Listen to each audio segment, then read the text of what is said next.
letters exist in relationship to other letters. And now a typographer can sit down, and it's as close as you can come to sort of plugging in a paint box and thinking how you want the type to appear. It's very, very simple to accomplish things that you want typographically. Shall we have a look? First of all, we're now able to, when you go off into the library and look for a typeface, you're able to find a text font and simply ask for a listing of it. And now one is able to ask for a browse as well. So you can take a just sort of a brief little preview of what the faces might look like. So to select a typeface, it's simply a matter of perhaps browsing down, finding one specific one that you want, touch down, paste up, and go to text. Now, the first thing that you'll probably notice is that we do have a keyboard. It's a mini keyboard, and if you want to at this point, you could use this a bona fide keyboard. So if you type and you want to use it and you feel comfortable with that, you may. But we've worked it out so that if you just want to use a stylus, you can use it that. Right, so we've got caps, lowercase, and other pi characters that you need. And the first two important boxes on here you'll see is height and kern. Now, let me just type out a few letters here.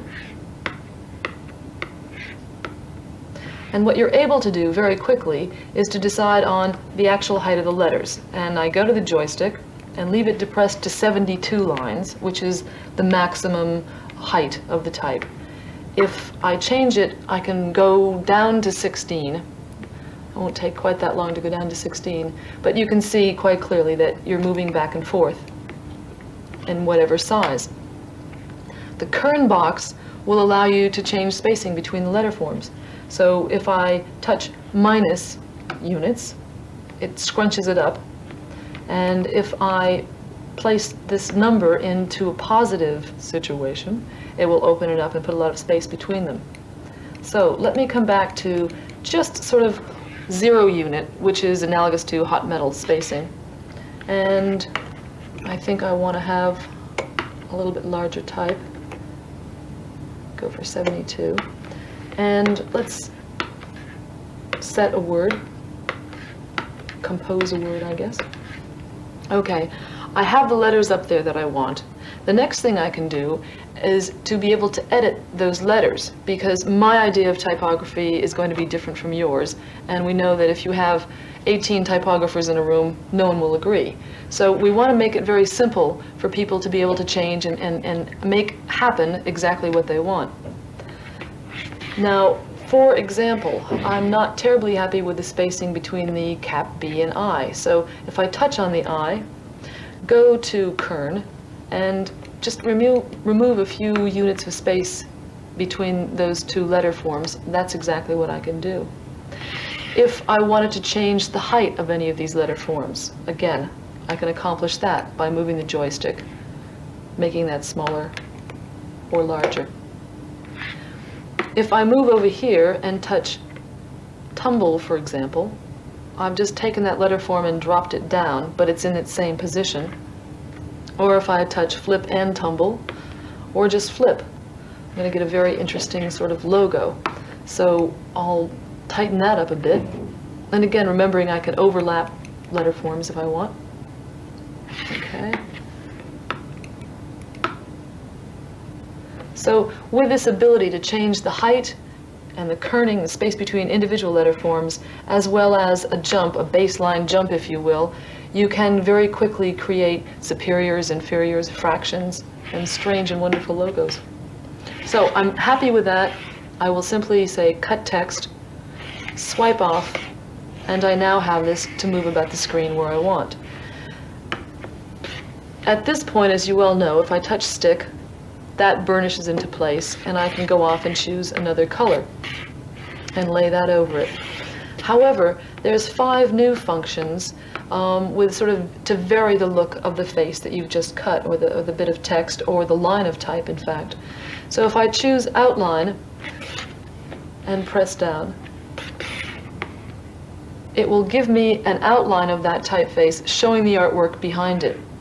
If I don't want to see that, I can use the surround box, put a color in the box, choose another color perhaps, touch down, and I have one color on the interior and a color as a surround. Now if I go to solid, now we're talking about solid drop shadow, and several other little boxes over here appear. And the first one is the units, and I can decide on how thick a drop shadow I actually want. If I use the cursor to change the direction, I can decide where I want the shadow dropping from, and I'm able to decide what color shadow I have there. So we'll use black with a white outline top and stick, and you can see it moves down in that direction. Now, if I go to a drop shadow, another box appears, and it allows me to decide on the percentage of the shadow itself. So we'll use the same parameters of the other, but now I have an effect that is not unlike having a pane of glass between the actual type and the shadow itself. Embossed like this a lot. If you touch stick, and when you have the embossed key pressed, it pushes it through the paper. It looks exactly like you've just embossed the type, and you can use the little joystick and the arrow, the directional arrow, to decide on where the light source is coming from. Right. Using this Biggles that I have created here, if I cut that with a stencil, so I can take my type and cut through on the stencil, and then use the stencil, and then go into perhaps an airbrush. Get some very interesting airbrush effects along here. I won't go through all that, but having created this lovely airbrushed Biggles, we could go off to the library, find a series of type,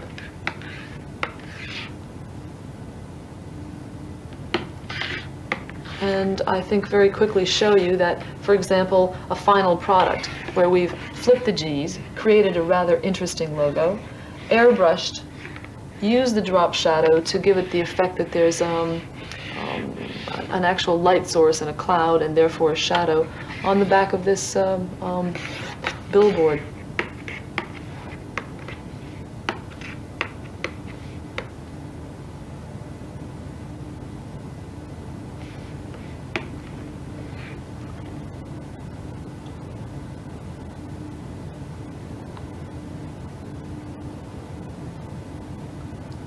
Now I've prepared several different exercises using different type and different type forms, and some of the typographic effects and features you can use on the Paintbox. So let's just have a look at that. First one just exhibits using perhaps a Gill Sans and an American writer in twisting and turning the different lines of type. Here it seemed quite appropriate to use a very bucolic scene, use the embossed type, cut that out, start moving that about, using another drop shadow to create the fact that you've got a stack of postcards there. The calligraphic effect. If you are a calligrapher, I think that's fantastic. But if you happen not to be, I think I can show you how very quickly you can achieve some very interesting results. You start off with the stencil, and just write that. Cut the shape of that out.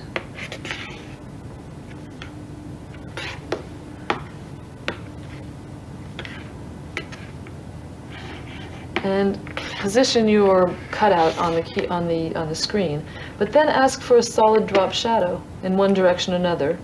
Perhaps a little experimenting will give you the best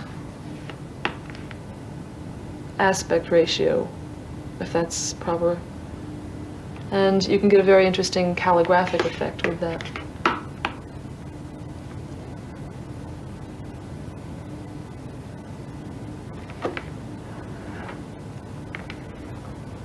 Right. Now, meanwhile, back to browse. I think it's quite effective to, in fact, cut type into the stencil because you're able to get some interesting background shadows, but you can also try different colors and different effects, and in fact rearrange the type round in the page quite quickly and effectively. This one, again, using the stencil, just cutting into it with your own handwriting and using that cutout. One can also use all the different 5 effects that you can do with type with it as a cutout as well. Aha, my contribution to punk typography. We have using the graduated rectangle that I'm sure Martin has talked about, and also the lines of airbrushing to give it this fuzzy neon effect. And then the individual letters were applied a la press type fashion to create this rather interesting free-form floating boy George here.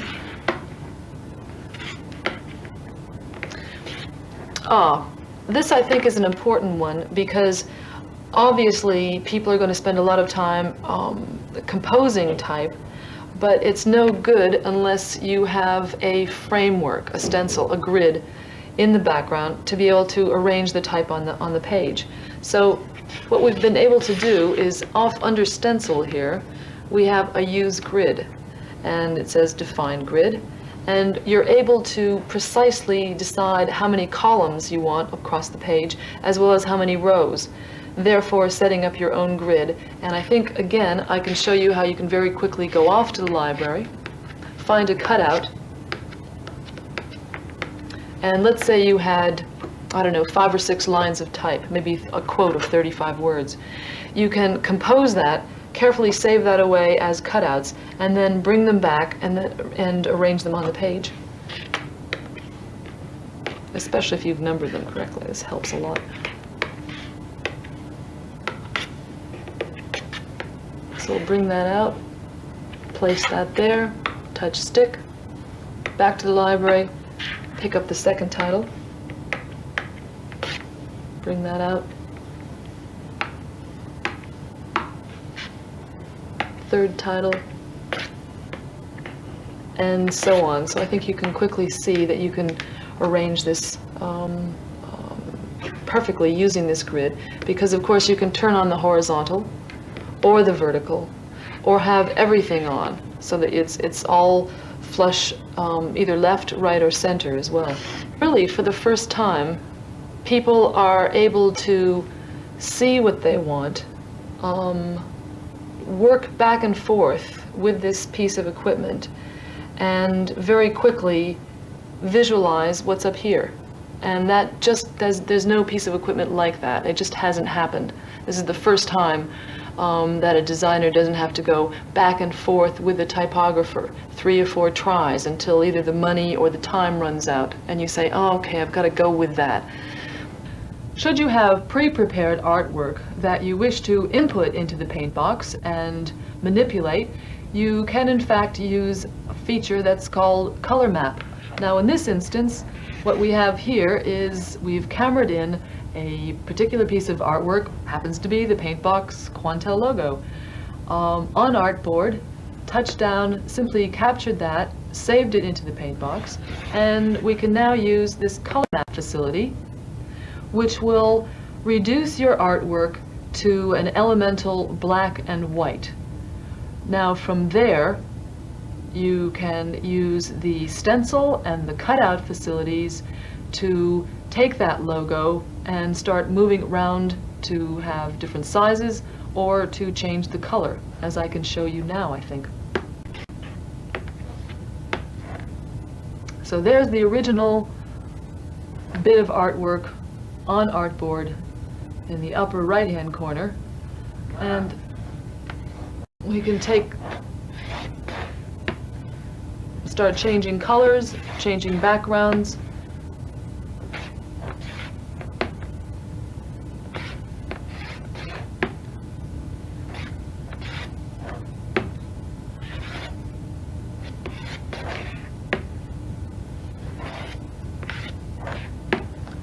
So an effective use of the color map to clean up and manipulate artwork that you have already prepared. The color map feature isn't restricted to using cameraed-in artwork to play about with logos and redesign things. You can, in fact, use it to good advantage in making a solarized or a posterized picture. It simply depends on the number of colors and what order you place them in the palette. Now here we have a picture that was simply cameraed in, again, stopping video. And when you place several different colors in the palette and touch color map, you can get a very interesting posterized, or as I said, solarized effect.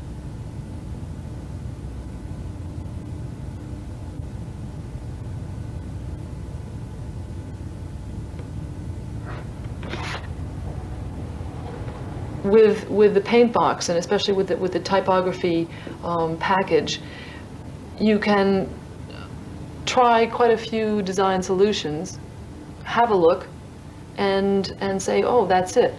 And you can accomplish that, the designer can accomplish that, as opposed to trying to direct the efforts of other people.